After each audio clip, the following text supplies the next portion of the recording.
মুহাম্মদ ইবনে সুলাইমান জাসুলি রাহিমাহুল্লাহ তিনি চলে গেলেন মরক্কোর বারবারে কালেমার দাওয়াত দিতে। সেই দিনের দাওয়াত আজকের দিনের মতো এত সহজ ছিল না। এই উপমহাদেশে আউলিয়া কেরাম যখন কালেমার দাওয়াত দিয়েছেন, সেই দিনের দাওয়াত আজকের মতো সহজ ছিল না। আহা, মুহাম্মদ ইবনে সুলাইমান জাসুলি মরুর পর মরু রাস্তায় হেঁটে হেঁটে হেঁটে হেঁটে কালেমার দাওয়াত দেওয়ার জন্য তারা রওনা হয়ে গেলেন। আজকে আপনারা যেইভাবে আমাকে ঘন ঘটা করে দাওয়াত করে আনছেন ওয়াজ শোনার জন্য, খাজা বাবা আজমিরি যখন ওয়াজ করেছিল তেমন এমন মঞ্চ তৈরি করা হয় নাই, প্যান্ডেল করা হয় নাই, এইভাবে মানুষকে দাওয়াত করা হয় নাই। তিনি সেই দিন হেঁটে হেঁটে হেঁটে হেঁটে মানুষের মাঝে কালেমার দাওয়াত দিলেন। জবানে এত তাসির ছিল, ওয়াজে এত ধার ছিল, আল্লাহর ফয়জুদ এত পরিমাণে ছিল, একজন দুইজন না 90 লক্ষ মুসলমানকে কালেমা পড়ে মুসলমান বানিয়েছিলেন। একবার জোরে বলা যাবে কি আল্লাহু আকবার। এলে হক্কানি ওলিদের পাওয়ার আছে না নাই? আল্লাহর ওলিদের মর্যাদা আছে না নাই? বুঝে যাওয়াটা জরুরি। সুলাইমান জাসুলি রাহমাতুল্লাহ আলাইহি আল্লাহর দ্বীনের দাওয়াত দিচ্ছে। তো দিতে দিতে বারবার নামক একটা এলাকাতে চলে গেলেন। তো মরু অঞ্চল, কোনো পানি টানি নেই। তো ওনার যে মশক ছিল, মশকের পানিও শেষ হয়ে গেল। তো জোহরের নামাজের সময় উনি খুব পেরেশানের মধ্যে পড়ে গেলেন। তো পানি নেই, তো অজু কেমনে করবে? শরীয়তের মাসালা হলো আপনি পানি না পাইলে মাটি দিয়ে, বালু দিয়ে, পাথর দিয়ে তায়াম্মুম করতে পারবেন, কিন্তু শর্ত হলো আপনাকে আগে পানি খুঁজতে হবে। যদি পানি পেয়ে যান তাহলে আর তায়াম্মুম হবে না, পানি দিয়েই চলবে। তো প্রিয় উপস্থিতি, মনোযোগ দিবে। তো সুলাইমান জাসুলি রাহমাতুল্লাহ আলাইহি বারবার নামক এলাকায় চলে গেলেন। যাওয়ার পরে পানি নাই, কি করবেন? তিনি পেরেশান হয়ে গেলেন। তো মরুভূমির মধ্যে খুঁজতে খুঁজতে খুঁজতে খুঁজতে প্রচন্ড গরমে হাজরাতে সুলাইমান জাসুলি রাহমাতুল্লাহ আলাইহি ইবনে সুলাইমান জাসুলি রাহমাতুল্লাহ আলাইহি বলেন, কালেমার দাওয়াতের জন্য আমি গেলাম। মরুভূমির মধ্যে যাওয়ার পরে লক্ষ্য করলাম পানি নাই, কোথায় পানি পাবো? খুঁজতেছি, এমন সময় দেখলাম মরুভূমির এক পাশে মস্ত বড় একটা বাগান দেখা যায়। চিন্তা করলাম, বাগান যেহেতু আছে, অবশ্যই আমার রব, আমার আল্লাহ পানিরও কোনো ব্যবস্থা করে রেখেছে, কারণ পানি ছাড়া গাছ বাঁচতে পারে না, পানি ছাড়া পশু পাখি টিকে না। মুহাম্মদ ইবনে সুলাইমান জাসুলি রাহমাতুল্লাহ আলাইহি বললেন, দুনিয়ার মানুষে আমি বাগানের মধ্যে যায় দেখলাম চারিপাশে কোথাও কোনো বাড়ি ঘর নাই। হঠাৎ করে লক্ষ্য করলাম একটা ঘর, একটা গাছের নিচে করে ঘর দেখা যায়। আমি করে করে দরজা যাই ডাকতে লাগলাম, ঘরের মধ্যে কেউ আসুনি, পানির বড় প্রয়োজন, আমি অজু করব, নামাজ পড়ব, আমাকে একটু সাহায্য করো, একটু পানি দাও আমাকে, আমি অজু করব। কিন্তু ঘরের ভিতর থেকে কোনো আওয়াজ আসলো না। কিছু সময় পরে লক্ষ্য করলেন একটা কুয়া দেখা যায়। কুয়া যেহেতু আছে, অবশ্যই পানিরও ব্যবস্থা আছে। কুয়ার পাশে যে দেখলেন কুয়ার গভীরে পানি আছে, কিন্তু পানি উঠানোর মতো কোনো দড়ি নাই, মশক নাই, কোনো সিস্টেম নাই, পদ্ধতি নাই, কিভাবে তিনি পানি উঠাবেন? সুলাইমান জাসুলি বলেন, দুনিয়ার মানুষ, আমি একবার কুয়ার পাশ থেকে দৌড়াইয়া আবার ঘরের পাশে যাই, ঘর থেকে দৌড়ায় কুয়ার পাশে যাই। চিন্তায় পড়ে গেলাম, হায় হায়, এই কুয়ার ভিতর থেকে পানি কেমনে উঠাবো আমি? ইতিমধ্যে দেখলাম একটা ছোট্ট মেয়ে কুয়ার অদূরে দাঁড়ায় দাঁড়ায় মুসকি মুসকি আসে। ছোট্ট মেয়েটি জিজ্ঞেস করলাম, এ বালিকা, তুমি কুয়ার অদূরে দাঁড়িয়ে দাঁড়িয়ে মুসকি মুসকি হাসো, কি জন্য তুমি হাসো? তুমি কি দড়ি মশক সামলে রাখছো কিনা, লুকিয়ে রাখছো কিনা? ছোট্ট মেয়েটা ডাক দে বলে, না হুজুর, আপনার দড়ি মশক আমি সামলাই নাই। তাহলে মা, কি জন্য তুমি হাসো? মেয়েটা ডাক দে বলে, হুজুর আপনার পরিচয় কি? বলে, আমার নাম মুহাম্মদ ইবনে সুলাইমান জাসুলি। বলে, হুজুর আপনার নাম শুনেছি, আপনি মস্ত বড় মুহাদ্দিস, অনেক বড় আলেম। তবে হুজুর একটা কথা বলি, বলো মা, কি বলতে চাও? হুজুর, দরিয়ার মশক ছাড়া কি কুয়ার নিচ থেকে কি পানি ওঠানো যায় না? একবার জোরে বলা যাবে কি আল্লাহু আকবার? না না, আরো জোরে। আমার দেশের বহু নারী আছে 6 মাসে অজু করে না, বহু মেয়ে আছে অজু করে না। কদ্দুর আটা, কদ্দুর ময়দা শরীর দিয়ে মাখে, মুখ দিয়ে মাখে, একটু সুন্দর টুন্দর হওয়ার চেষ্টা করে। সে চিন্তা করে সে সুন্দরী হইলে মনে বড় সুন্দরী। আসলে ত্বক সুন্দর হলে কি মানুষ সুন্দর হয়? মানুষের আত্মা সুন্দর হইলে মানুষ সুন্দর হয়। কথা ঠিক আছে না স্যার? আত্মা সুন্দর হইলে মানুষ সুন্দর হয়। মানুষের চেহারা সুন্দর হইলে মানুষ সুন্দর হয় না, আত্মা সুন্দর হইলে মানুষ সুন্দর হয়। এই তো না আমার উম্মত, তোমরা শুনে নাও, তোমার বডির ভিতরে একটা গোশতের টুকরা আছে। ইজা সালুহাত সালুহাল জাসা, যদি গোশতের টুকরা সুস্থ থাকে তো পুরা বডিটা সুস্থ থাকে। আর এই গোশতের টুকরা যদি অসুস্থ হয়ে যায় তো পুরা বডিটা অসুস্থ হয়ে যায়। কিছু মানুষ আছে দেখবেন অসুস্থ, বলে হুজুর কারা? যারা সুদ খায় তারা অসুস্থ, যারা ঘুষ খায় তারা অসুস্থ, বেমারি। কি কথা কন না কেন? যারা হিংসা করে তারা বেমারি, অসুস্থ। দেখবেন ও ধনী হয়ে গেল হিংসা করে। বাড়িতে 4 জন মহিলা থাকলে, 4 ভাইয়ের 4 বউ থাকলে, ছোটটা বড়টার হিংসা করে, মাঝেটার সাইজেটার হিংসা করে। কি কথা কন না কেন? যে হিংসা করে হলো অসুস্থ। একসাথে বলেন, সে কি অসুস্থ? সে সুস্থ না। আল্লাহ নবী বললেন তার দিল যদি অসুস্থ থাকে তাহলে পুরা বডিটা তার অসুস্থ থাকে। আলা ওয়াহিয়াল কাল, সাবধান, সেটা তোমাদের হাত, তোমাদের আত্মা, তোমাদের হৃদয়। এই কাল যদি অসুস্থ হয় তাহলে পুরা বডি অসুস্থ। যারা হিংসা করে তারা অসুস্থ, যারা অহংকার করে তারা অসুস্থ, তারা এই দেমাগ দেখায় তারা অসুস্থ, যারা মানুষের দুর্নাম করে গীবত করে তারা অসুস্থ, যারা সুদ খায় তারা অসুস্থ, যারা ঘুষ খায় তারা অসুস্থ, যারা অন্যের ক্ষতি করার চেষ্টা করে তারা অসুস্থ, যারা অন্যের সমালোচনা করে বেড়ায় পিছে পিছে তারা অসুস্থ। কথা কন না কেন? এখানে এই সব কটা আত্মার রোগ। কিসের রোগ? আত্মার রোগ, আত্মার রোগ। আমাদের এই রোগের যে কে বসছে দোকানে বৈশা খালি সমালোচনা, অমুক বলো না, তমুক বলো না, এর মেয়ে এমনি হাঁটে, বউ এমনি হাঁটে, সে সামনে হাঁটে, সে সামনে হাঁটে, এটা করে সেটা করে। নিজের দোষ কোনো সময় বলে না যে ভাইরে আমি যে দোষটা করছিলাম এটা ভালো আর হইতে পারলাম না, তোমরা দোয়া করো যাতে আমি ভালো হইতে পারি। এই কথা জীবনে কেউ কয় না। ঠিক কথা কর না কেন? কয় বলে না যে ভাই আমি এই মিথ্যা কথা বলি, আমার বদ অভ্যাস মধ্যে ভাইসা খাইসা হিসেবে বাইরে তোমার কাছে দোয়া খায়ের চাই, আল্লাহ যাতে আমার ভালো করে দেয়, তোমরা দোয়া খায়ের করো। এটা কয় না। নিজের দোষ কোনো সময় করে খালি পর ভালো না, অমুক ভালো না, তমুক ভালো না, খালি এটা করতে পারে। এগুলি হচ্ছে অসুস্থতা। قد أفلح من زكاها وقد خاب من دساها।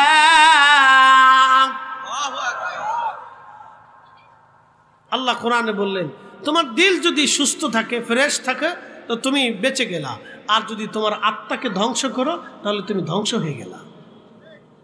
এই জন্য খুব কেয়ারফুলভাবে আমার কথাগুলি শুনে যাবেন, জীবনের জন্য অত্যন্ত জরুরি। নারী সমাজ যারা আমার কথা শুনতেছেন তারা শুনে নেন। বৌমা শাশুড়ির হিংসা করে, শাশুড়ি বৌমার হিংসা করে। কে? শাশুড়ি যিনি আছেন তিনি কি আপনার এই বৌমাটাকে মেয়ের চোখে দেখতে পারেন না? আপনার দায়িত্ব তো এই মেয়েটাকে আপনার কন্যা সন্তানের মতো দেখা, তার সুখে সুখী থাকা, তার দুঃখে দুঃখী থাকা। একজন শাশুড়ি কখনো তার ছেলের পক্ষ নিতে পারে না। শাশুড়ি হলে সে বৌমার পক্ষ নিবে। আমি আমার মাকে দেখছি সারা জীবন কোনোদিন আমার পক্ষ নেয় নাই, আমার স্ত্রীর পক্ষ নিত। হ্যাঁ, আমি আমার মাকে দেখছি আমার পক্ষ নিত না। আমার স্ত্রীকে ধমক টমক দিলে আমার মা লাঠি নিয়ে দৌড়ে আসছে, তোরে ফিটামো। বুঝতে পারছেন? তোকে ফিটামো। তা আমার স্ত্রী এটা এখনো স্মরণ করে, এখনো স্মরণ করে। তো খুব মনোযোগ দিয়ে প্রত্যেকটা শাশুড়ির উচিত হলো বৌমার পক্ষ নেওয়া, ছেলের পক্ষ নেওয়া। আর প্রত্যেক শ্বশুরের উচিত হচ্ছে জামাইয়ের পক্ষ নেওয়া, মেয়ের পক্ষ না নেওয়া। তাহলে এই সংসার টিকে যাবে, সুখে থাকবে, কোনো অসুবিধা নেই। কিন্তু বাংলাদেশে হয়ে গেছে উল্টে সিস্টেম, উল্টে গোলামের হুত। একবারে মনে করে বেড়াও চিল্লেন দেয়, বেড়েও চিল্লেন দেয়। ঠিক না। আল্লাহ রসুলের চরিত্র ছিল কখনো ফাতেমার পক্ষ নিতেন না, আল্লাহর নবী হযরত আলীর পক্ষ নিতেন। একসাথে বলবেন না মারহাবা? না না, আরো জোরে বলেন, আরো জোরে। নবী মেয়েদের পক্ষ নিতেন না, জামাইদের পক্ষ নিতেন। তাহলে আপনারা জামাইয়ের পক্ষ থাকবেন, আর যারা শাশুড়ি আছেন তারা বৌমার পক্ষ থাকবেন, ছেলের পক্ষ না।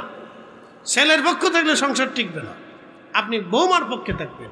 তাহলে সারা জীবন এই বৌমা আপনাকে শ্রদ্ধা করবে, সম্মান করবে। মর্যাদা দিবে। কথা বুঝাইতে পারছি না আপনাদেরকে? ঠান্ডা মাথায় আপনাদের পরিবার নিয়ে কথা বললাম। এগুলি সামাজিক ব্যাধি, প্রত্যেক ফ্যামিলিতে এগুলি নিয়ে ঝগড়া ফাসাদ প্রতিনিয়ত চলে। কথা ঠিক আছে না ভাই? প্রতিনিয়ত চলে। তা আমাদের মা বোনদের এগুলি বোঝা উচিত। প্রিয় উপস্থিতি, নারী কেমন হবে এই বাস্তব ঘটনা থেকে উপলব্ধি করে যান। হযরত সুলাইমান জাজুলি রাহমাতুল্লাহি আলাইহি বললেন, ছোট্ট মেয়েটা আমাকে ডাক দিয়ে বলল, হুজুর দরিয়ার মশক ছাড়া কি কুয়ার নিচ থেকে পানি ওঠানো যায় না? আমি বললাম, মা দড়ি মশক ছাড়া কিভাবে কুয়ার নিচ থেকে মা পানি উঠাবো বলো? মেয়েটা বলল, হুজুর আপনি দাঁড়ান, আমি কুয়ার নিচ থেকে পানি উঠাইয়া আপনাকে ওযু করার ব্যবস্থা করে দিচ্ছি। ছোট্ট মেয়েটি একটা পাথর খণ্ড এনে কুয়ার পাশে লাগাই দিয়া পাথরের উপর দাঁড়াইয়া কি যেন পড়তে লাগলো, আর কুয়ার মধ্যে থুথু মারতে লাগলো, কি যেন পড়তে লাগলো আর থুথু মারতে লাগলো। সুলাইমান জাজুলি লক্ষ্য করলেন কুয়ার নিচ থেকে পানি উঠে উঠে উঠে উঠে একেবারে কুয়া ভরে ভরে পরিপূর্ণ হয়ে গেল। বলেন আল্লাহু আকবার। তেলের গাড়ি তেলে চলে,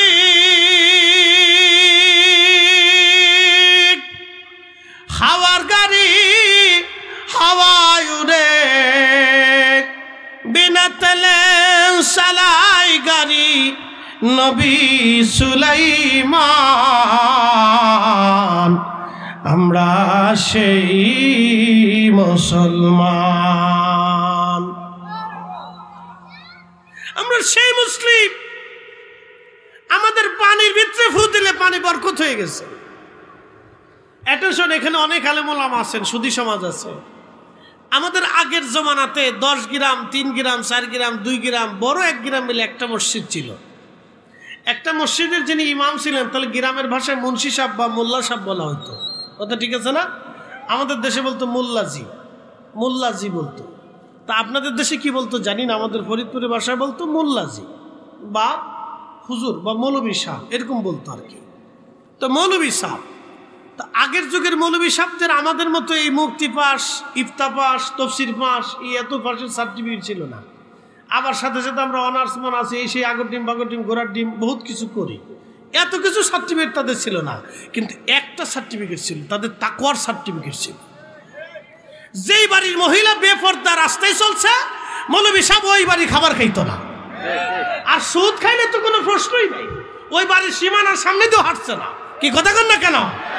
তো তাকওয়া ছিল তাদের।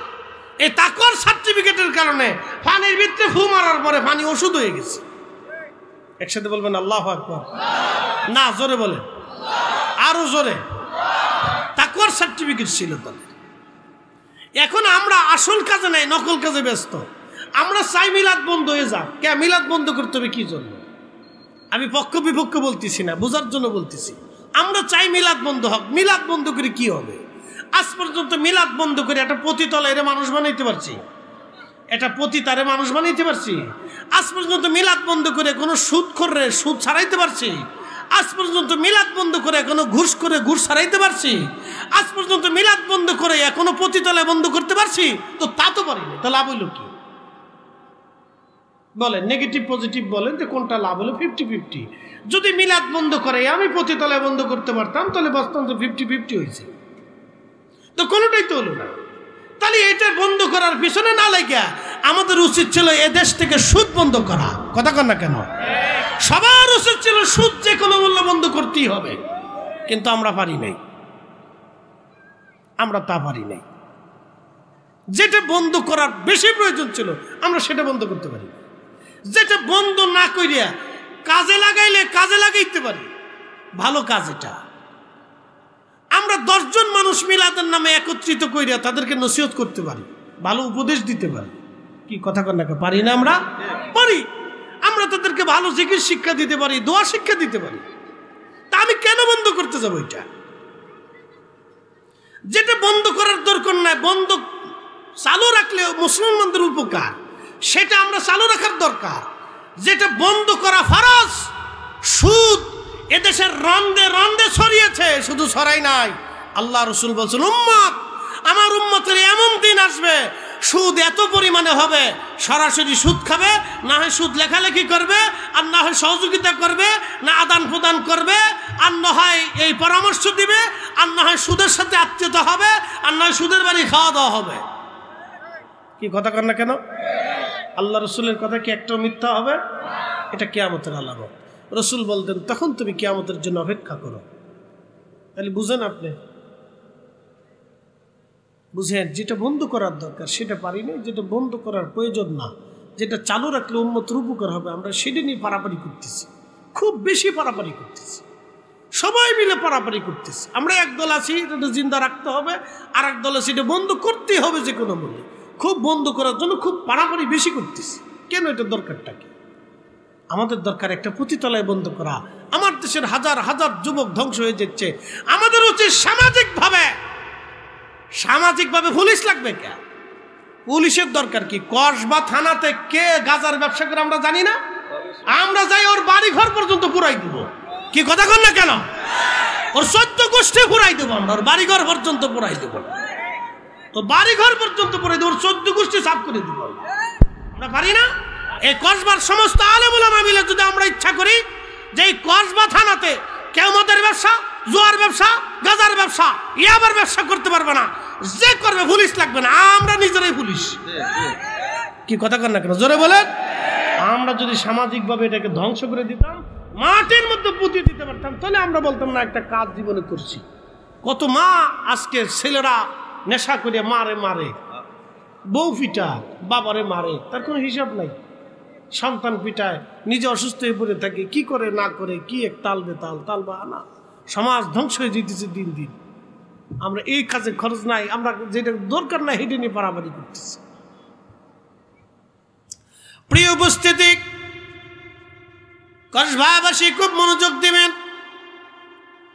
যদি কখনো মদিনাতে যান, মদিনার থেকে আপনি বদরে যাওয়ার সময় একটা এলাকা আছে বীরে শেফা। বীরে শেফাতে হয়তো বীরে শেফার পানি আপনারা অনেকে খেয়েছেন।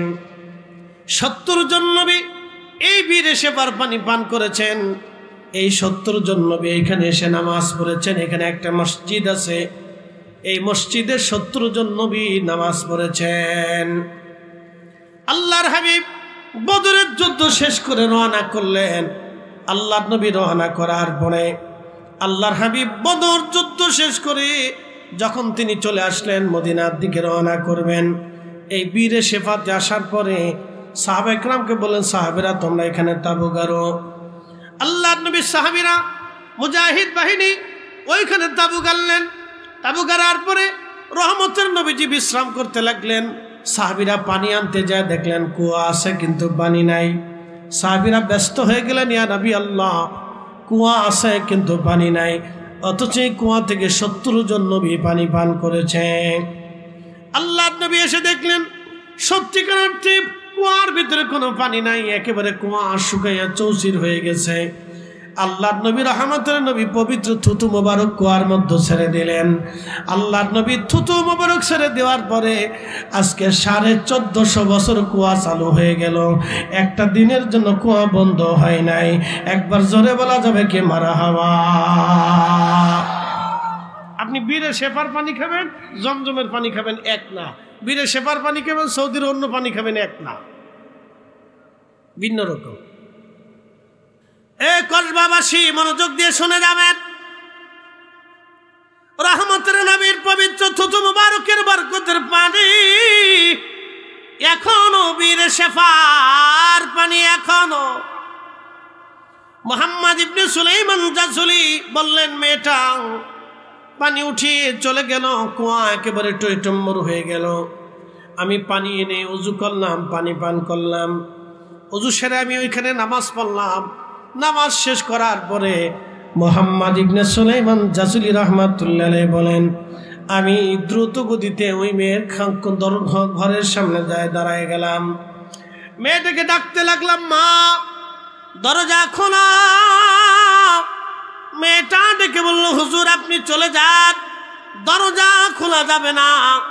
মেয়েটা বলল, না দরজা খোলা যাবে না, নিষেধ আছে। সুলাইমান জাসুলি বললেন, আমি বললাম, মা রে যেই আমল দিয়ে আজকে কুয়ার নিচ থেকে পানি উঠাইয়া মা আমার ওযু করাইলা, নামাজ পড়াইলা রে মা, ও মা ওই আমলটা তুমি দয়া করে আমারে শিখাই দাও। ও মেয়েটা বলল, হুজুর না, ওই আমল শিখানোর ইজাজত নাই, চলে যান আপনি। তখন আমি বললাম, মা তোমার ওই আমলের সাহেবের দোহাই দিচ্ছি, ওই আমলের মালিক যিনি আমি তার দোহাই দিচ্ছি, তুমি দয়া করে দরজাখানা খোলো, আমি দুটি কথা বলে মা তোমার থেকে বিদায় নিয়ে চলে যাব। ও নারী সমাজ, ভালো করে শুনে নেন, যে সুন্দর পোশাক পরে আপনি শ্বশুর বাড়ি যাচ্ছেন, ওই সুন্দর পোশাক আপনার রাখবে না। যেই গহনার জন্য আপনি শাশুড়ির সাথে ঝগড়া করতেছেন, স্বামীর সাথে লড়াই করতেছেন, এই গহনাও আপনাকে আর দিয়ে দেওয়া হবে না, এটা রেখেই চলে যেতে হবে। এগুলির জন্য পারাপারি না করে সংসারকে সুন্দর করে আল্লাহ জিকিরে ফিকিরে ইবাদতে নামাজে রোজায় দিন কাটান। এ নারী সমাজ, যে সুন্দর পোশাকের জন্য স্বামীর সাথে বাইনা ধরে ঝগড়া শুরু করছেন, স্বামীর অপরগতা সত্ত্বেও কষ্ট করে হলো স্বামী আপনার জন্য সেই পোশাক সেই জিনিস আপনার জন্য বরাদ্দ করে। বহু স্বামী ইচ্ছা করলেই পারে না। বিদেশি যারা থাকে তারা জানে যে কি পরিমাণ পরিশ্রম তাদের করতে হয়। আমি নিজে চোখে দেখেছি, প্রচণ্ড গরমের ভিতরে মানুষগুলি কাজ করে বিদেশে। বাংলাদেশে বলে আমি খুব ভালো কাজ করি। আমি একজন জিজ্ঞেস করলাম, বাড়ি জানে? বলে, হুজুর জানলে মা কষ্ট পাবে, পুড়ে পুড়ে কাজ করতেছে, শরীর পুড়ে গেছে। বললাম, এত পরিশ্রম এই রোদের ভিতরে দাঁড়িয়ে কষ্ট করা, বাড়ি কি জানে? বলে, হুজুর জানাইলে তারা কষ্ট পাবে, কিন্তু বাড়ি থেকে তো জানে ছেলে বিদেশে আছে, অনেক টাকা রুজি করে, কিন্তু জানে না তার চামড়া শুকিয়ে যাচ্ছে। বুঝতে পারছেন? আমি একদিন হাজিদের এই এক হোটেলে ঢুকছি, বাঙালি হোটেলে। তা আমার এক মুহিব্বিন সুন্নি ছেলেটা খুব আসল, তা আমি শুনছি, আমি ফেসবুকে স্ট্যাটাস দিয়েছি, তা আমার খুঁজতে খুঁজতে পাইছি। তো পাওয়ার পরে নাসুর বান্দা খুব মহব্বত করে কিছু ফল ফ্রুট নিয়ে আমার হোটেলে দেখা করতে গেছে। তা বললাম, তোমার এগুলোর দরকারটা কি? আমার তো এমনি বরাদ্দ আছে। তা বললো, না হুজুর আপনারও আসনি। তো একদিন হেরেমে 30 দিন 32 দিন থাকতে হবে, তো 32 দিন আসা যাওয়া করতে করতে আমি একদিন ওই হোটেলে ঢুকছি, ওর হোটেলে, ও যে হোটেলে কাজ না আরেকটা হোটেলে ঢুকছি। তো হোটেলে ঢুকার পরে দেখি যে হাজিদের অতিরিক্ত যে খাবার থাকে না, এই অতিরিক্ত খাবার হোটেলওয়ালারা কম দামে বিক্রি করে দেয়। তো দেখি ওই খাবার খেতেছে। আমি জিজ্ঞেস করলাম, কী ব্যাপার, হাজিদের অতিরিক্ত খাবার এটা আপনি খাচ্ছেন এই কম দামে? হুজুর পয়সা বাঁচাইতে হবে। আমি তখন থমকে গেলাম যে এটাই বিদেশ।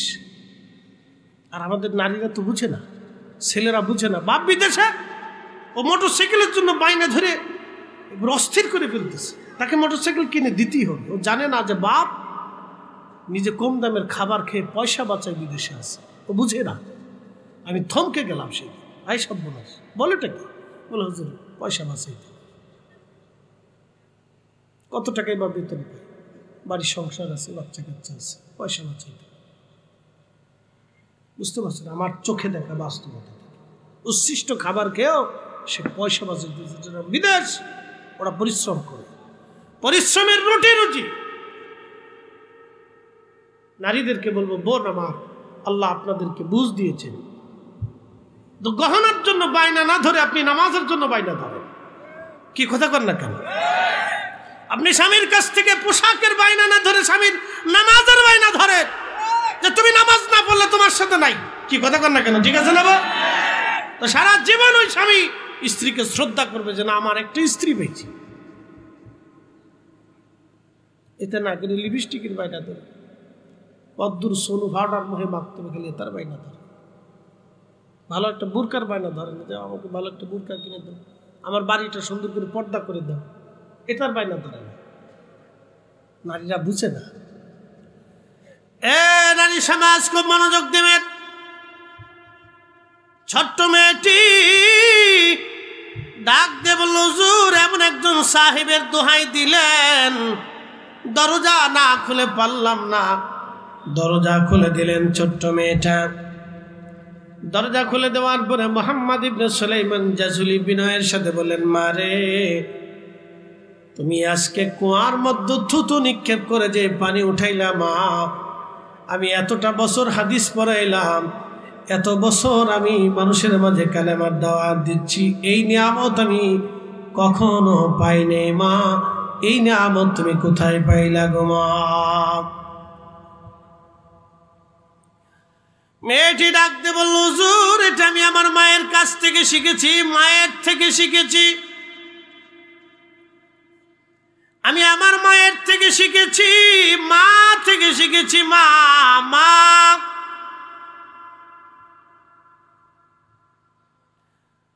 হুজুর এটা অন্য কোন আমল না, এটা আমার রাসূল কারীমের দুরূদ শরীফ। জোরে বলবেন মারহাবা। কি শরীফ? জোরে বলেন। কিয়ামতের ময়দানে আল্লাহ রাসূলের কাছাকাছি থাকার ইচ্ছা আসেনি আপনাদের? হাসরের ময়দানে আল্লাহ রাসূলের কাছে থাকার ইচ্ছা আসেনি? হাসরের ময়দানে সামিয়ানা পাবেন না, তোরাক নদী থাকবে না, শুধু একটা কাউসার থাকবে, হাউজে কাউসার। যদি রাসূলের দরবারে কাউসার পেতে চান, ফাসাল্লি, সালাত পড়েন, লিরাব্বিকা ওয়ানহার, আল্লাহর জন্য কুরবানি করেন।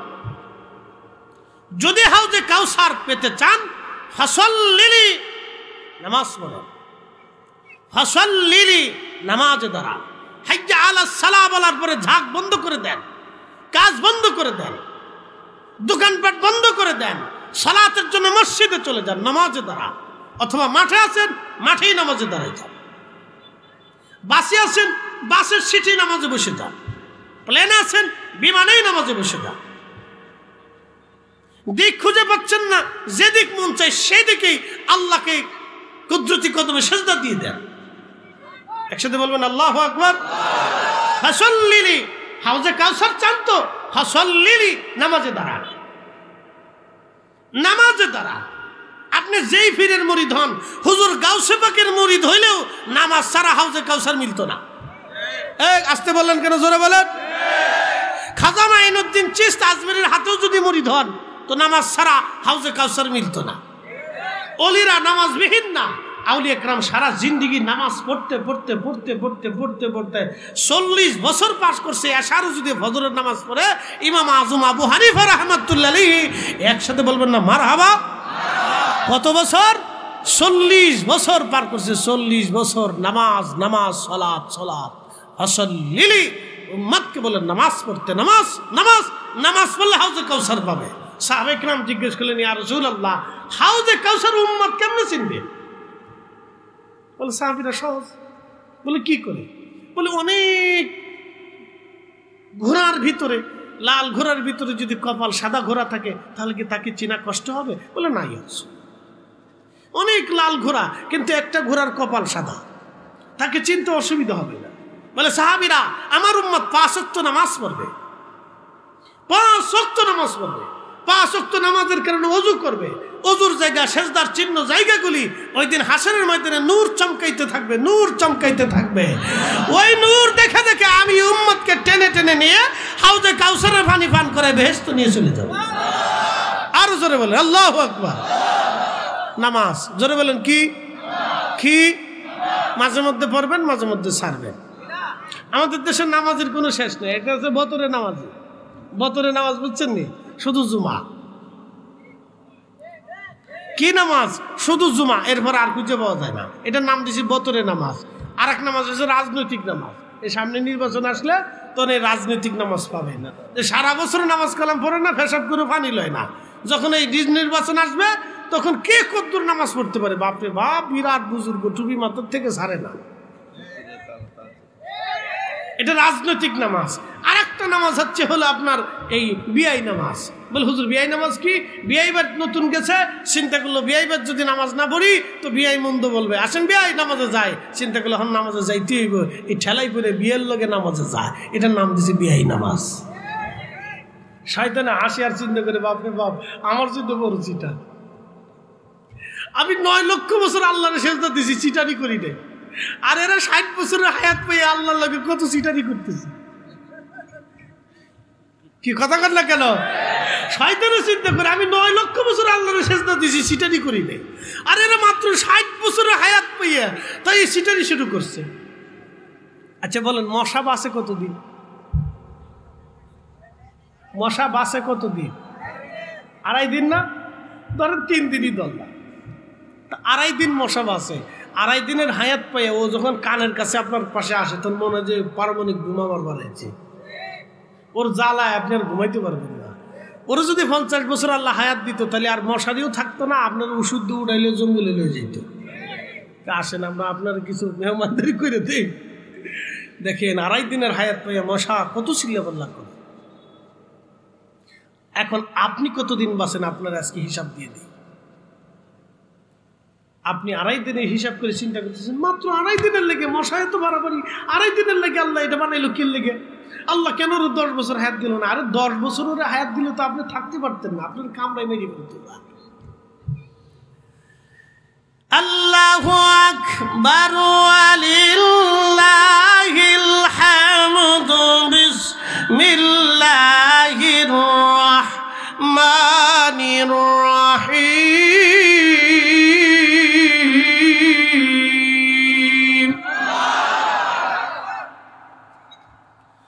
তারুজুল মালাইকাতু ওয়ার রূহু ইলাইহি ফি ইয়াউমিন কানা মিকদারুহু 50,000 সানা। আল্লাহু আকবার।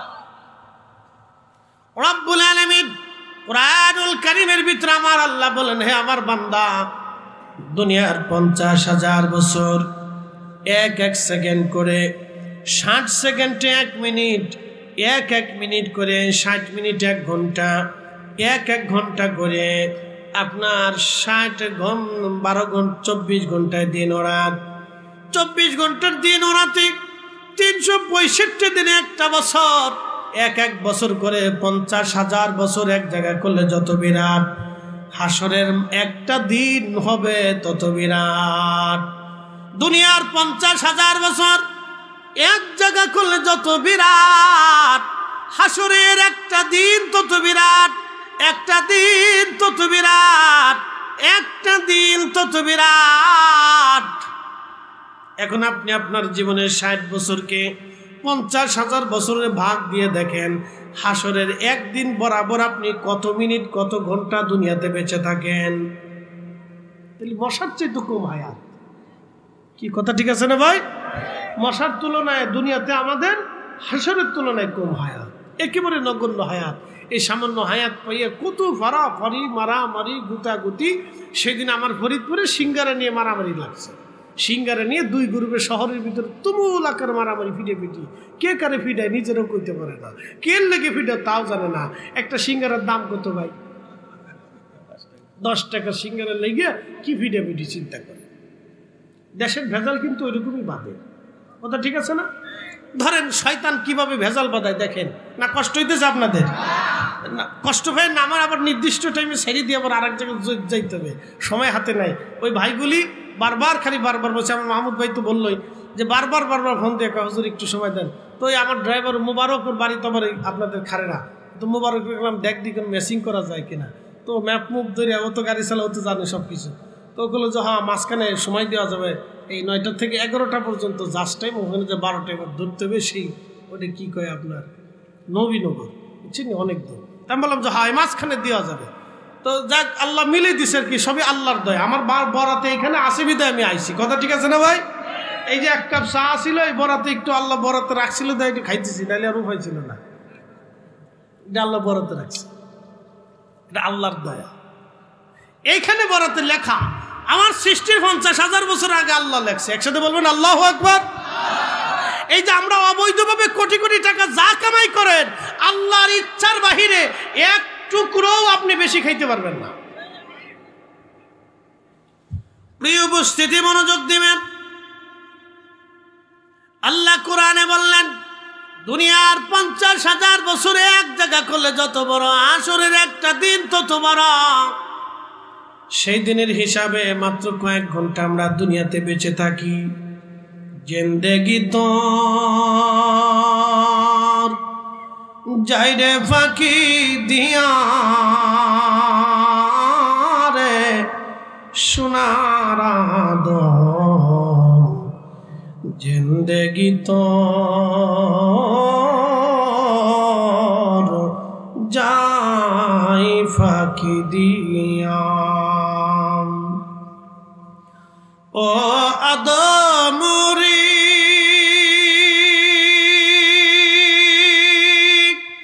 পাক ধরিয়া গেছে দাড়ি দন্ত আছে গোটা চারি সমন জারি গিয়াছে করিয়া রে সোনার আদম জিন্দেগি তোর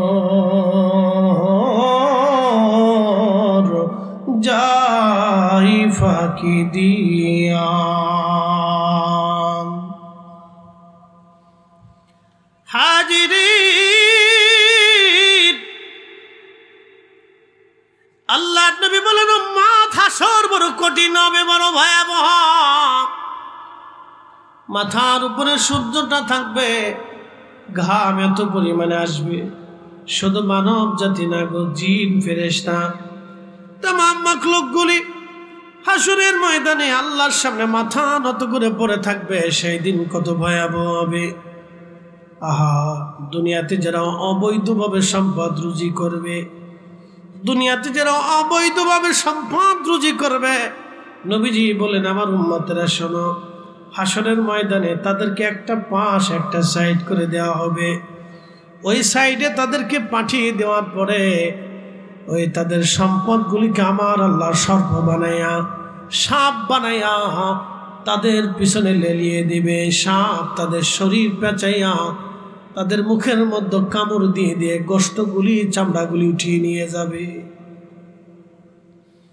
নবীজি বললেন উম্মত একবার যদি এই সাপে কামড় দেয় 40 বছর পর্যন্ত বিষের ক্রিয়া শরীরের মধ্যে করতে থাকবে।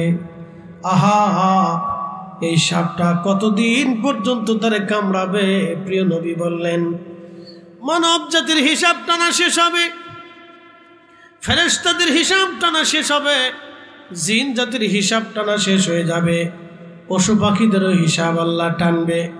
প্রশ্ন রাখতে পারেন ফরিদি হুজুর, পশু পাখির হিসাব কেন আল্লাহ টানবে? বলে দিয়ে যাই।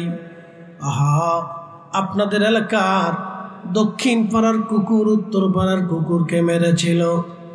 এই কুকুর মামলা করবে, ইয়া রাব্বি আমি উত্তর পাড়ায় যাওয়ার পরে ওই কুকুর আমাকে মারছিল, দুনিয়ার কোনো আদালত ছিল না। ইয়া রাব, তুমি মালিক ইয়াউমিদ্দিন, বিচার দিনের মালিক তুমি আল্লাহ, আজকে ফয়সালা করে দাও। নবীজি বললেন সেই দিন আমার আল্লাহ বলবে, এরে কুকুর তোমাকে যেইভাবে মারছিল তুমি সেইভাবে আজকে তাকে মেরে দাও। এদেরকে বিচার করার পরে আল্লাহ তাদেরকে মাটি বানায় দিবে। গরু এসে বলবে আল্লাহ দক্ষিণ পাড়ার গরু আমারে মারছিল। আল্লাহ বলবে তোমরা যেমনে মারছিল সেমনে তুমি পিটাই দাও। আপনি অন্যায়ভাবে একটা কুকুরকে লাথি মেরেছেন, এই কুকুরটা কিয়ামতের ময়দানে বলবে ইয়া রব আমার বান্দা আমারে মারছিল, আজকে আমি বিচার চাই। সেই দিন আমার রব আপনার বিচার করে দিবে। আপনি একটা বিড়ালকে খাবার দেন নাই, সেই দিন মালিকের কাছে বলবে ইয়া রব্বি তুমি আমার মালিকের অধীনস্থ করে দিয়েছিলে। আল্লাহ আমার মালিকের বাড়ি পাহারা দিয়েছিলাম, ইঁদুর ঢুকতে দেই নাই, তেলাপোকা আসতে দেই নাই। আল্লাহ আমার মালিক আমার খাবার দেয় নাই, মাঝে মধ্যে আমাকে ধমক দিত, পিটাইতো। আল্লাহ আমি বিচার চাই। সেই দিন আমার রব ওই বিড়ালের ফয়সালা আল্লাহ আপনার বিরুদ্ধে করে দিবেন। সেই দিন আহা আমার রব মালিক ইয়াউমিদ্দিন, সব প্রাণীদের বিচার হবে সেই দিন। পাগলদের আল্লাহ বিচার করবে। ছোট্টকালে শিশুকালে যে বাচ্চাগুলি মায়ের কোল থেকে নিষ্পাপ হালতে মারা যায়, আল্লাহ তাদেরও বিচার টান দিবে। যেই জঙ্গলের অধিবাসীদের কাছে কালেমার দাওয়াত পৌঁছায় নাই, আল্লাহ জঙ্গলের অধিবাসী ছোট্ট বাচ্চা এবং পাগল, জন্মগতভাবে যারা পাগল, আল্লাহ তাদেরকে ডাক দেবে আমার বান্দারা তোমরা কেন দিন মানো নাই, তোমরা কেন আমি আল্লাহ মানো নাই, তোমরা কেন আমার রসুল মানো নাই। সেই দিন জঙ্গলের অধিবাসী ছোট্ট শিশু বাচ্চাটি পাগল ডাকতে বলবে ইয়া রাব্বি, পাগল তোমারে মানতাম, আমি তো পাগল ছিলাম, দুনিয়াদারি বুঝি নাই। আল্লাহ কি করে তোমাকে মানবো? ছোট্ট বাচ্চা ডেকে বলবে, ইয়া রাব্বি, মায়ের কোল থেকে তুমি আমাকে দুনিয়ার থেকে নিয়ে আসছো, যদি আমি যুবক হইতাম, যৌবন পাইতাম, আমি বুঝ পাইলে তোমাকে মানতাম। জঙ্গলের অধিবাসী বলবি, ইয়া রব, কালেমার দাওয়াত নিয়ে আমাদের কাছে কেউ আসে না আল্লাহ, আমরা জঙ্গলের অধিবাসী ছিলাম, দুনিয়াদারি বুঝতাম না, জঙ্গলে থাকতাম, জঙ্গলে খাইতাম, গাছের পাতা শিকল বাকল খেয়ে জন্তু জানোয়ারকে আমাদের জীবন চলে গেছে, যদি আমরা বুঝতাম তুমি তোমার কেউ দাওয়াত নিয়ে আসতাম বা মেনে নিতাম। আল্লাহ তখন সবাইকে হাসরের ময়দানে দাঁড়া করাবে, ডাক দেবে, আমি যা বলবো তোমরা কি মানবে? ওরা বলবে হ্যাঁ মানবো। তখনই আল্লাহ বলবেন, যাও, আমি তোমাদেরকে জাহান্নাম দিয়ে দিলাম, তোমরা জাহান্নামে চলে যাও। তখন একদল দৌড় দিবে জাহান্নামের দিকে, আর একদল আল্লাহর সামনে দাঁড়ায় থাকবে। রব্বুল আলামিন জিজ্ঞেস করবে, আমার বান্দারা তোমরা কেন দাঁড়ানো আছো? বলে, আল্লাহ জাহান্নাম বড় কঠিন শাস্তির জায়গা, আল্লাহ ভয় করে। আল্লাহ ডাক দিয়ে বলেন, এ বান্দা, তোমারে আমি দুনিয়াতে বুঝতে দিই নাই, হাসরের ময়দানে তুমি আমারে দেখছো, আমার জান্নাত জাহান্নাম দেখছো, হাসরের মাঠ দেখতেছো, তারপর আমি আল্লাহ তোমার জাহান্নামের হুকুম দিলাম, তুমি জাহান্নামে না যায় দাঁড়ায় রইছো। তার অর্থ হলো দুনিয়াতেও তুমি আমারে মানতা না, যেহেতু আজকে আমারে দেখার পরেই তুমি মানো নাই, না দেখা অবশ্যই তুমি আমারে মানতা না। এই তোরা যারা দাঁড়ানো আছিস, তোরা জাহান্নামে চলে যা। যারা জাহান্নামে যাইতেছো, দাঁড়াও বান্দা। আল্লাহর বান্দা দাঁড়িয়ে যাবে, আল্লাহ জিজ্ঞেস করবে, তোমরা কেন জাহান্নামের দিকে যাও? বান্দা ডাক দেবে, ইয়া রাব্বি, আপনি আমাদেরকে জাহান্নামে যাওয়ার হুকুম দিয়েছেন, আপনার হুকুম তামিল করার জন্য জাহান্নামের দিকে যাইতেছি। আল্লাহ ডাক দেবে, বান্দা, হাসরের ময়দানে আমার হুকুম যেহেতু মানছো, দুনিয়াতেও তোমরা আমার হুকুম মানতা, যা যা যা, আজকে তোমাদেরকে জান্নাত দিয়ে দিলাম। একসাথে বলেন, আল্লাহ সেই দিন বিচার করে জাহান্নামে পাঠাবেন। যারা জাহান্নামের দিকে রওনা করবে তাদেরকে আল্লাহ মাফ করে দিবে, কারণ আনুগত্য। আনুগত্য কেন? আনুগত্য হাইয়া আলাস সালাহ বলার পরে যখন আপনি নামাজের কাতারে দাঁড়াবেন, এটা আনুগত্য। আজকের মাহফিলে আসছেন, আসার জন্য আপনাকে জোর করে আনা হয় নাই, আপনি চলে গেলেও জোর করে বসিয়ে রাখা হবে না, ইচ্ছা করে বসে আছেন, এটা আনুগত্য। কার আনুগত্য? আল্লাহর আনুগত্য। এই দৃশ্যখানা দেখার পরে আল্লাহর খুব ভালো লাগে, আল্লাহর খুব ভালো লাগে, খুব ভালো লাগে, খুব ভালো লাগে। আল্লাহ এখন আমাদেরকে নিয়ে ফেরেশতাদের সামনে অহংকার করে, ফেরেশতারা তোমরাই বলে আমার তসবিহ করো, দেখো আমার বান্দারা তসবিহ করে, তোমরাই বলে আমার জিকির করো, দেখো আমার বান্দারা জিকির করে, তোমরাই বলে আমার হাম করো, দেখো আমার বান্দারা হাম করতেছে, তোমরাই বলে আমার ইবাদত করো, দেখো আমার বান্দারা কাম করো, লোভ মোহ কামনা বাসনা রিয়া আশা আকাঙ্ক্ষা যাতনা দুঃখ বেদনা নেগেটিভ পজিটিভ, এরপরে শয়তান তাদের পিছনে লেলানো আছে। এই শয়তান তাদেরকে ধোঁকা দেয়, তাদের কালবের মধ্যে বসে বসে শয়তান তাদেরকে ধোঁকা দিতে থাকে। হে ফেরেশতারা, তারপরে আমার বান্দা শয়তানের ধোঁকাটাকে লাথি মেরে দিক, দুনিয়ার আশা আকাঙ্ক্ষাকে জলাঞ্জলি দিয়ে, শীতকে প্রাধান্য না দিয়ে, আমি আল্লাহর গোলামের জন্য আমার বান্দারা জান্নাতের বাগানে বসে গেছে। এ ফেরেশতারা, তোরা সাক্ষী থাক, আমার একটা, আমি আমার বান্দাদের জীবনের সব গুনাহগুলি মাফ করে দেব। আরো জোরে, আমরা পাস। জোরে বলেন, আমরা কি? একসাথে বলেন, আমরা কি? কেন পাস? আনুগত্য। জোরে বলেন, কি? আনুগত্য। আল্লাহর মহব্বত করে বসে রয়েছেন, এই জন্য পাস, আনুগত্য। রমজানে রোজা রাখেন না? ইফতার করার সময় যখন এই পানি থাকে, চা থাকে, সব থাকে, আজান দেওয়ার আগে কি খান আপনারা? খান না। কেন খান না? ভয় কার? আনুগত্য কার? তখন আল্লাহ ফেরেশতাদেরকে বলে, এই ফেরেশতারা, তোরা বলছি ওয়ানাহনু নুসাব্বিহু বিহামদিকা ওয়া নুকদ্দিসু লাক, তোমরাই বলে জিকির করবা, তোমরা হামদ করবা, তোমরা আমার ইবাদত করবা। দেখ ফেরেশতা, তোমাদেরকে কাম, ক্রোধ, লোভ, মোহ, কামনা, বাসনা, আশা, আকাঙ্ক্ষা, রিয়া, দুঃখ, যাতনা, বেদনা, সুখ, আনন্দ স্ত্রী, পুত্র, পরিজন, ক্ষুধা, যন্ত্রণা, দুনিয়াদারি, অর্থ, বিত্ত, লোভ, আকাঙ্ক্ষা কিচ্ছু দেই নেই। তোমরা সব নেগেটিভ বাদ দিয়ে শুধু পজিটিভ দিছি। তোমাদের বাচ্চা কাচ্চার সন্তান আদি ভবিষ্যৎ, ক্ষুধা, যন্ত্রণা কিচ্ছু নেই। তোমরা সবসময় আমার ইবাদত করো। আমার বান্দারে এত নেগেটিভ দেওয়ার পরেও, শয়তান পিছনে লালিয়ে থাকার পরেও আমার বান্দা সারাদিন রোজা রেখে এই ইফতারের পূর্ব মুহূর্তে খাবার সামনে আছে, পেটে ক্ষুধা আছে, বুকে তৃষ্ণার যন্ত্রণা আছে, সামনে পানি শরবত আছে, দামি দামি জিনিস আছে, সুন্দর হরেক রকমের ফল থাকার পরেও আমার বান্দার সামনে খাবার দিক চাই রয়েছে, আমি আল্লাহর ভয়ে খাবার খাই না। এই ফেরেশতারা, তোরা সাক্ষী থাক, আমার এই রোজাদারের গুনাহ মাফ করে দিলাম। আসতে হলো কেন? আরো জোরে। এটার নাম আনুগত্য।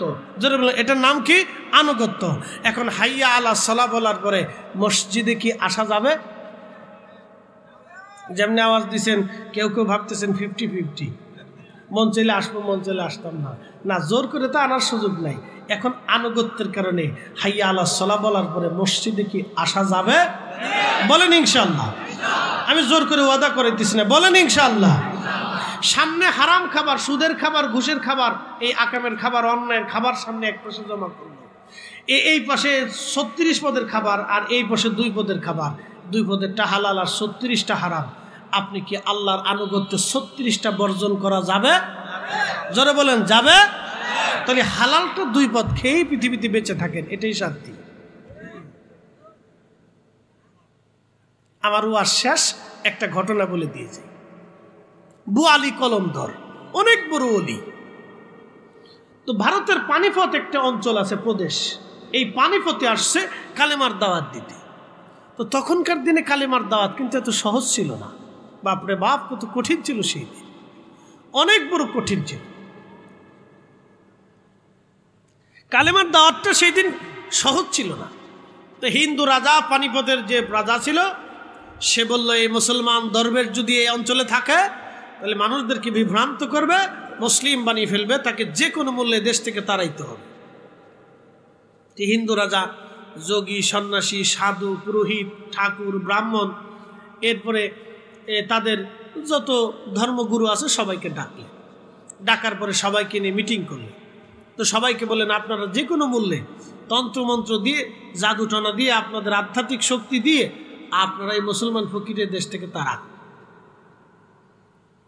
তো ব্রাহ্মণ, ঠাকুর, পুরোহিত যারা যেখানে ছিল, সাধু, সন্ন্যাসী, সবাই মিলে তারা তাদের নিজস্ব তন্ত্র মন্ত্র সব কিছু দিয়ে 1000 রকম বান টান যাহা কিছু আছিল সব মারার চেষ্টা করলো।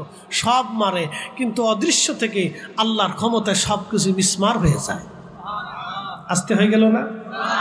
আরো জোরে জোরে বলে। ঘরে বেশি বেশি মিলাদ দিবেন। বলে, হুজুর মিলাদ প্রতিষ্ঠিত করতে আসেন না? না দিলেও চলবে, ঘরে বেশি বেশি দিবেন। বলে, হুজুর কারণ কি? যখন আপনার ঘরে দুরুদের আওয়াজ আসবে, কোরআনের আওয়াজ আসবে, জিকিরের আওয়াজ আসবে, তখন এই ঘর থেকে দুষ্ট জিন, আবি জাবি, পচা গান্দা যা আছে সব দূর হয়ে পালিয়ে চলে যাবে। আপনার ঘরে আল্লাহর সাকিনা নাজিল হতে থাকবে। একসাথে বলবেন না মারহাবা? কোনো নিষেধ নাই, বন্ধ নাই, দিবেন, নিষেধ নাই। বাড়িতে উলামা ইকরাম ডেকে নিয়ে তলবে এলেম নিয়ে কোরআন খতম দেওয়াবেন। কি খতম দেওয়াবেন? কোরআনের আওয়াজের চাইতে পৃথিবীতে শ্রেষ্ঠ আওয়াজ আর কিছু আছে?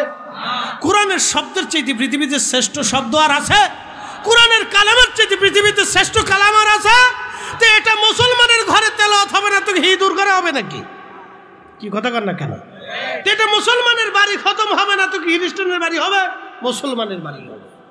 চেষ্টা করবেন তলবে এলেমদেরকে ডেকে এনে কোরআন শরীফ খতম দেওয়াইতে। বলে, হুজুর কারণ কি? কোরআনের আওয়াজ যখন ঘরে আসবে তখন আল্লাহ বারই তো সাকিনা নাজিল করতে থাকে। প্রিয় উপস্থিতি, হযরত বুআলি কলমদর রাহমাতুল্লাহ আলাইহি জাগি সন্ন্যাসী, সাধু সন্ন্যাসী, পুরোহিত, ব্রাহ্মণ, ঠাকুর যারা যা ছিল সব চেষ্টাগুলি বিফল হয়ে গেল। সবাই এসে বাচ্চাকে বলল, বাচ্চা আমরা আমাদের সমস্ত জাদুটনা শক্তি দিয়ে, মন্ত্রতন্ত্র দিয়ে চেষ্টা করলাম, এই মুসলমান দরবেশের সাথে পারা সম্ভব না। কারণ অদৃশ্য থেকে একটা ক্ষমতা এসে, শক্তি এসে আমাদের সমস্ত তন্ত্র মন্ত্রকে ধ্বংস করে দিয়ে যায়। বাদশা বলেন তাহলে এই অদৃশ্য শক্তি কিভাবে বন্ধ করা যায়? তখন পুরোহিত, ব্রাহ্মণ, ঠাকুর, ব্রাহ্মণ ওরা বলল, দেখো মুসলমান হালাল হারাম খায় না, মুসলমান হারাম খাইলে তার আধ্যাত্মিক শক্তি থাকে না, মুসলমান হারাম খায় না, মুসলমান হারাম খাইলে তাদের কোনো কিছুই কবুল হয় না। আপনি কল্পনা করতে পারবেন তখনকার সাধুরাও জানে যে মুসলমান হারাম খায় না, আর মুসলমান হারাম খাইলে তার কোনো কিছু কবুল হয় না, বুঝে জানে। এবার মিলাদ বন্ধ করার দরকার না, সুদ বন্ধ করার দরকার, হিসাব করে বাড়ি যান, কালকে থেকে মিলাদ নিয়ে ঝগড়া করবেন। এবার বুঝে তারপরে যান। আমার কথা হলো ভাই, আমরা আলেম, বুঝের কথা আমাদেরকে বলতে হবে। এবার আপনি বুঝেন যে সেই সময়ও ব্রাহ্মণ পুরোহিতরা জানতো যে মুসলমান হারাম খায় না, আর মুসলমান হারাম খাইলে মুসলমানের কিছু থাকে না। এখন বাদশা বলল, তাহলে মুসলমান এই বুয়ালিদে কি খাওয়ানো যায়? মুসলমানের কাছে হারাম কি? বলে শুয়োরের গোশত হারাম। বলে তাহলে শুয়োরের গোশত খাওয়াইতে হবে, গরুর গোশত বইয়া। দেখেন ওয়ালি কলমদারকে শুয়োরের গোশত খাওয়ানোর জন্য বাদশা শুয়োর এনে জবাই টবাই করে, ফ্রাই ট্রাই করে, রান্না বান্না করে, লোক লস্কর দিয়ে ঢাকঢোল ফিটাইয়া ওয়ালি কলমদার রহমতুল্লাহ দরবারে পাঠাই দিছে যে বাদশা হুজুরে হাদিয়া দিছে। বাপরে বাপ, কত বড় ভক্ত বাদশা, কত বড় ভক্ত। এই শুয়োরের গোশত বাচ্চার রাজ দরবারের লোকজন নিয়ে আসছে।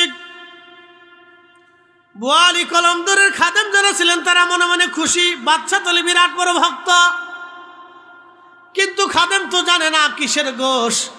বোয়ালি কলমদার রহমতুল্লাহ সামনে যখন নিয়ে আসে রান্না করা খাবার, তখন বোয়ালি কলমদার রহমতুল্লাহ কালবে আমার আল্লাহ মেসেজ পাঠাইলেন। মেসেজ, আল্লাহু আকবার, আরো জোরে। এই যে বলছিলাম না কাল, এটাকে এটাকে এটাকে পরিষ্কার রাখতে হবে। এটা পরিষ্কার রাখলে আল্লাহ থেকে মেসেজ আসে। আরো জোরে বলেন, জোরে জোরে। বেনামাজির কাছে, সুদখোরের কাছে, হারামখোরের কাছে, বেরোজগারের কাছে, বেশরীয়ের কাছে, বেপরদার কাছে, বেহের কাছে আল্লাহ কখনো এলহাম, আল্লাহ কখনো মেসেজ পাঠায় না। একবারে কথা ক্লিয়ার, একবারে সাচ্চা কাচ্চা পরিষ্কার কথা। এর উপরে পরিষ্কার কথা আমার কাছে নাই, ক্লিয়ার কথা বলে দিছি। আচ্ছা ঠিক আছে, ক্লিয়ার করে দিছি। প্রিয় মুসলমান, খুব মনোযোগ দিন। বোয়ালি কলমদারের কাছে মেসেজ আসছে, বন্ধু খাওয়া যাবে না, এটা শুয়োরের গোশত। একসাথে বলবেন আল্লাহু আকবার, আরো জোরে, আরো জোরে, আরো জোরে। পাওয়ার আসেনি, পাওয়ার আসেনি। আসেরা মুসলিম আর আউলিয়া ছিলেন, ওলি ছিলেন। কথা বলেন ঠিক না বেটে? জীবনে এক ওয়াক্ত নামাজ ছাড়ে নেই, আর আমরা নামাজ না পড়ে ওলি আবার শিখতেছি। মৌমাছি মধু বানায়, একসাথে বলেন তো আল্লাহু আকবার। হয় না? আরো জোরে, আরো জোরে। মৌমাছি কি বানায়? কোরআনে মধু সম্পর্কে আল্লাহ বলেন আশিফা উল্লিন নাস। এই মধু হচ্ছে মানুষের জন্য শেফা। মধু মানুষের জন্য কি? শুধু শেফা না, এটার আরেকটা বিশেষ গুণাবলী আছে। এটা খাওয়ার পরেই মানুষের শরীর হিট হয়ে আসে, গরম হয়ে আসে। প্রচণ্ড শীতে আপনি বেশি মধু খাবেন, আপনার শরীর ভালো থাকবে, হিট থাকবে। ঠান্ডাজনিত রোগ থেকে আপনি নিরাময় পাবেন। আরও একটা সাইড খুব সুন্দর আছে, এটাও আজ বলা যায় না, তো খুব মনোযোগ দিন। এই আল্লাহ বলছেন আর শিফা উল্লিন্নাস, মধু মানুষের জন্য শেফা। এটা আল্লাহর দয়া। তো মৌমাছি একদিন যাচ্ছে উড়ে উড়ে, প্রিয় নবী ডাক দিলেন, মৌমাছি দাঁড়াও। বলিয়া নবী আল্লাহ গুনগুন করে সালাম দেয়। হুজুর কি জন্য ডাকেন? বলে মৌ পোকা, বলো তোমরা মৌমাছিরা মধু কেমনে বানাও? বলে হুজুর বিভিন্ন জায়গার থেকে আমরা মৌ রস সংগ্রহ করি। কোনো ফুলের রস তিতে, কোনোটা মিঠে, কোনোটা লুনা লুনা, কোনোটা এই টক, এই সব রসগুলি এক জায়গায় করে মৌ পোকারা শাকের মধ্যে রাখে। আল্লামা শেখ আব্দুল হক মুহাদ্দিস দেহলভী মাদারিজুন নবুওয়াতের মধ্যে লেখেন। তো নবীজি বললেন মৌ পোকা মধু কেমনে হয়? বলি ইয়া রাসূলুল্লাহ, আমরা ওই রসগুলি চাকের মধ্যে জমা করি। নবী গো, মধু হয় না। যখন আপনার শানে দুরূদ পড়ি, আল্লাহ দুরূদের উসিলায় মধু বানায় দেয়। আসতে হয়ে গেল না? যারা সুবহানাল্লাহ না বলবেন বুঝবো আপনি কিপটিয়ে, অনেক বড় কিপটিয়ে। তা আপনার মতো কিপটে দুনিয়াতে নাই, বখিল। একসাথে বললেন সুবহানাল্লাহ। বলে হুজুর বখিল কেন বললেন? আল্লাহ রসুল বলছেন আমার নাম শোনার পরে যে দুরুদ পড়ে না এলো বখিল। সে কি বখিল? তো রসুলের প্রশংসা শোনার পরে, দুরুদের এত বরকত শোনার পরে যদি আপনি সুবহানাল্লাহ না করেন তাহলে বুঝে গেল আপনি আরো বড় বখিল, কিপটে। একসাথে বলেন সুবহানাল্লাহ। তাহলে দুরুদে বরকত আছে কিনা নাই? মৌ পোকা যদি দুরুদ পরে মধু বানাইতে পারে, তাহলে আমরা কি মধু বানাইতে পারি না? পারি। শাহজালাল ইয়ামানি মুজাররিদি যখন এদেশে ইসলাম প্রতিষ্ঠিত করার জন্য আসছে, একই টাইমে আফ্রিকার একটা দেশ আছে মরক্কো, এই মরক্কোতে ইসলাম প্রতিষ্ঠিত করতে গেলেন হযরত মুহাম্মদ ইবনে সুলাইমান জাজুলি রহমতুল্লাহ আলাইহি, সমসাময়িক দুইজন। উনি এই অঞ্চলে শোনেন, আজকে একটা কথা বলি, আমাদের দেশের যদিও পীর মাশায়েখদের কিছু কিছু এলাকায় ভেজাল ঢুকছে, ভেজাল যে নাই আমরা তা বলবো না। ফরমালিনও সব জায়গায় ভেজাল আছে, ভেজাল সব দলের ভিতরেই আছে, কম বেশি আছে না ভাই? এই লক্ষ মানুষের ভিতরে দুই একটা জায়গায় ভেজাল থাকে। এর রাজনৈতিক যত দল বলেন, সব দলের সব সভাপতি পারফেক্ট তা কিন্তু না। কোনো থানার সভাপতি লোক ভালো না, কোনো ইউনিয়নের লোক ভালো না, কোনো অমুক নেতা ভালো না, সে ঘুষ খায়। আবার আরেকজন দেখা যায় যে জীবন দিয়ে দিবে কিন্তু 1 টাকাও নেবে না, এরকম আছে না ভাই? প্রত্যেক দলে কিন্তু ভালো মন্দ দিয়ে আছে। পুলিশের ভিতরেও ভালো মন্দ আছে, এমনও পুলিশ আছে আপনি তারা দিতে পারবেন না। আবার খুব ন্যায় নীতিবান, আবার এমনও পুলিশ আছে যে আল্লাহ মাফ করুক, আমি পুলিশ ভাইদের দুর্নাম করতেছি না, তারাও আমাদের ভাই করে দেন, এ বিড়ি হইলেও টান দেয়, দিয়ে যাও। কি কথা ঠিক আছে না ভাই? তো ভালো মন্দ দিয়েই দুনিয়া। আমরা আলেমরা যে সবাই ভালো আবার তা কিন্তু না, কিন্তু অধিক আলেমরা ভালো, 2-1 ডাইন বাম হয় না ভাই? হয়ে যায়। এখন ভালো মন্দ মিলে সব জায়গায়, ফির মুরিদের ভিতরেও ভালো মন্দ আছে। মন্দ খালি দেখে সবই ভণ্ড বলবেন তা কিন্তু না। কি কথা ঠিক আছে না ভাই? সুন্নিয়তে দুর্নাম করে দিবেন যে সুন্নিরা ভণ্ড সব, না তা হয় না। আমরা দোষ ধরলে সবার দোষ ধরতে পারি, দোষ সারা পৃথিবীতে কোনো মানুষ না। কেউ বুকে হাত দিয়ে বলতে পারবে না যে আমি 100% পিওর, কারো কলিজায় সাহস নাই, সবারই ত্রুটি আছে। এই জন্য যেটা খারাপ সেটাকে বেছে ভালোটাকে গ্রহণ করবে। বাজারে গেলে মাল কিনতে গেলে, সবজি কিনতে গেলে ফসা গসা সব থাকে। কদু কেনার সময় কদুরে খামচাইতে কদুরে জান শেষ করে গেল। তো কদু জিগে খামসাও কিনলে গে, তোরা যে কিনবো তুই জালি না বাতি বুঝে নেবো না, তুই কদুরে খামসায় সারি দাবায় নখ দাবায় দেখে যেটা জাতি না বাতি না জালি কোনটা। তো দুনিয়ার এক কদু কিনতে যে যদি এত খামসাখামসি করে, তাহলে আখিরাতের সদাই কিনতে হলে আপনাকে দুনিয়াতে বুঝে কেনা দরকার। কথা কন না কেন? বুঝে কেনা জরুরি। আমার সূত্র সহজ। তো মুহাম্মদ ইবনে সুলাইমান জাজুলি রহমাতুল্লাহ আলাইহি রওনা করলেন মরক্কোতে। দেখেন দুরুদে মৌমাছি যদি মধু বানাইতে পারে তাহলে আমরা কেন বানাইতে পারবো না? এই জন্য আমরা আকাবির যারা ছিলেন, আমরা অলি যারা ছিলেন, তারা দুরুদ শরীফের প্রতি খুবই গুরুত্ব দিচ্ছেন। সতুরার হুজুর কেবলা তিনি মাদ্রাসায় পড়েন নাই বটে, যদিও তিনি এই জেনারেল শিক্ষিত মানুষ ছিলেন, কিন্তু এশকে রসুলে তাকওয়ার ভিত্তিতে তিনি এত উঁচু স্তরে গেলেন যে এই অঞ্চলের সব মানুষ থেকে পীর মাশায়েখ থেকে ছাড়াই চলে গেলেন। কি কথা কন না কে? জোরে বলেন, কথা ঠিক কিনা? উনি উঁচু স্তরে ছাড়াই চলে গেলেন কেন? বুজুর্গির কারণে। তো ফরিদ হিসেবে চেহারা সুন্দর বিদায় যে আল্লাহ মাফ করে দেব তা কিন্তু না। সভাপতি সাহেব যে শিক্ষক মানুষ সেই জন্য যে আল্লাহ ওনারা মাফ করে দেবে তা কিন্তু না। অন্তরে যদি তাকওয়া না থাকে, এশকে রসুল না থাকে, তাহলে হাসরের ময়দানে আমরা অন্ধ হয়ে উঠব। সেদিন অন্ধ থাকবো আমরা সবাই। আহা কি কঠিন হবে! মেহেশ্বরের মাঠে যদি কেউ অন্ধ থাকে তাহলে তার আর ভোগান্তির কোনো শেষ নেই, এই কষ্টের কোনো সীমা নাই। এই জন্য এশকে রসুল যদি কারো না থাকে, হাসরের ময়দানে সে অন্ধ হয়ে উঠে, তার কিছু থাকে না। সে দুনিয়া হাসরের ময়দান তার আর কিচ্ছু থাকে না। এই জন্য এশকে রসুলও দরকার, আল্লাহর তাকওয়ারও দরকার।